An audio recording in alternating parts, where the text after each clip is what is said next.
I'm at Yellowstone and I have invaded a campsite and I met John and Ken, and John is riding his bike from the Pacific all the way to the Atlantic. So he has agreed to talk to us on camera and tell us exactly what he's doing.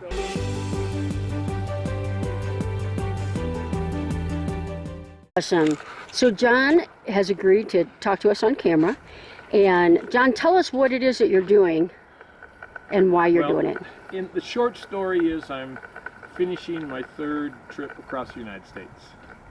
I've done a southern route from Manhattan Beach, where I live, to Charleston, South Carolina at Folly Beach, and then I did a north-south Canada, Mexico along the coast, the Pacific coast, and now I'm finishing the northern route from Oregon to Boston, Mass. Wow. And so it's fun. And sidebar is, this is the end. My wife has been very agreeable, and she's ridden some of the ragbris across Iowa with me, but she's not doing this. And so that's where we stand. That's where I stand. And so looking forward to this, and probably retiring the bike after this trip. No. The first trip was when I was 60. The second trip was when I was 65, and this third one was put in two parts, 70. Now I'll be 72 in a month. Oh my goodness. Yeah. So wow. I enjoy it. Always enjoyed cycling, and so that's where I'm at. And this was a great time because I got to my nephew who lives in Utah. We planned it where he'll meet me up here at Jackson, Wyoming, and we went whitewater rafting for a day. No, that was fun. That would be camping fun. for 3 or 4 days together. So special time. Awesome. So, have you had any close calls on the bike, like with vehicles the close calls? When Ken and I talked about this, or others and I have talked about it, is you don't worry about the big rigs because they're professional drivers. Mm-hmm.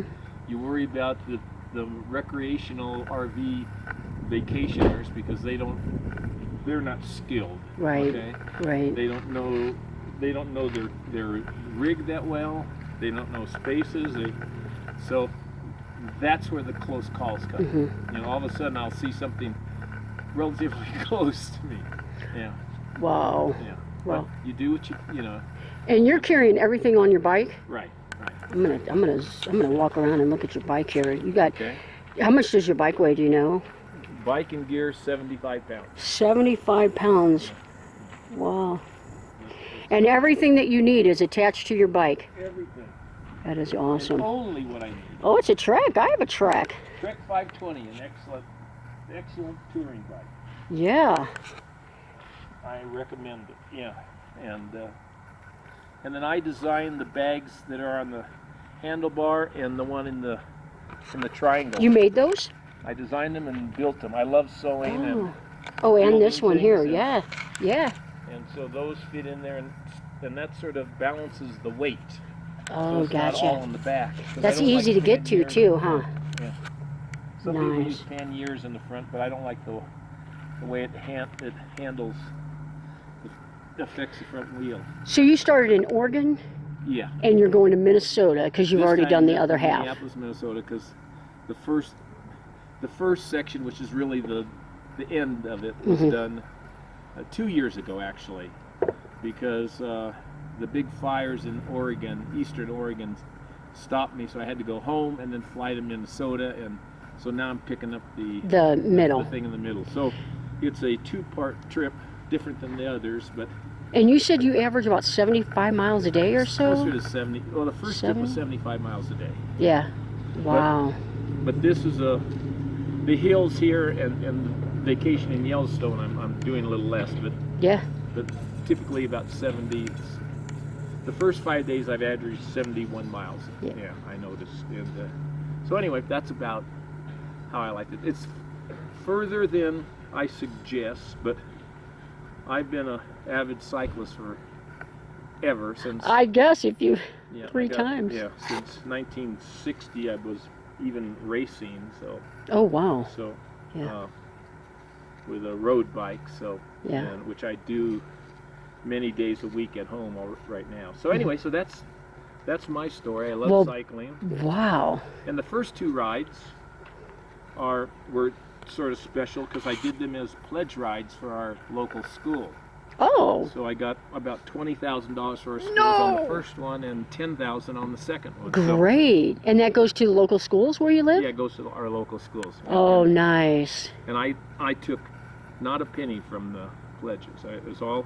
I paid all my expenses, and you know, it was for the school. When you did those rides, without the fires, about how long would it take you? I hear you had your tire in the... First trip was six weeks, 42 days. Oh my gosh. And the second trip was 3.5 weeks. And both of those averaged 75 miles a day. Wow. This one, I'm getting old.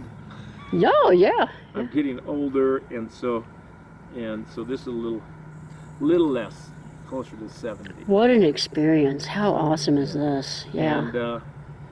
And the things that, I mean, I'm keeping a blog, and there's a person that set up a blog called Crazy Guy on a Bike. Crazy Guy on a Bike. That's you? And I didn't set up, he set up this blog.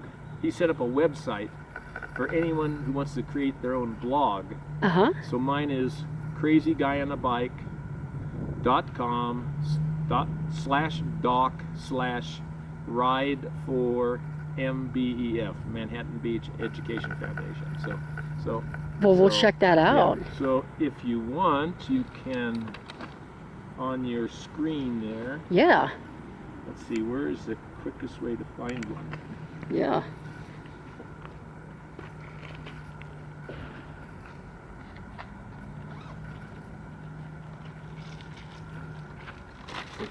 If you could see this, the A on the end of this one, the original ride has nothing on the end. The second ride has a 2 on the end. The first part of the third ride has a 3, and this is the finishing, so it says 3A. So, awesome. But Crazy Guy on the Bike, this guy really set up a cool website, and that's where my blogs are. So cool. Well, we'll check those out. That sounds like a awesome read. So anyway, that's a fun thing. That's it. So well, John, thank you. Yeah. Thank you. Good luck to you. Thank you.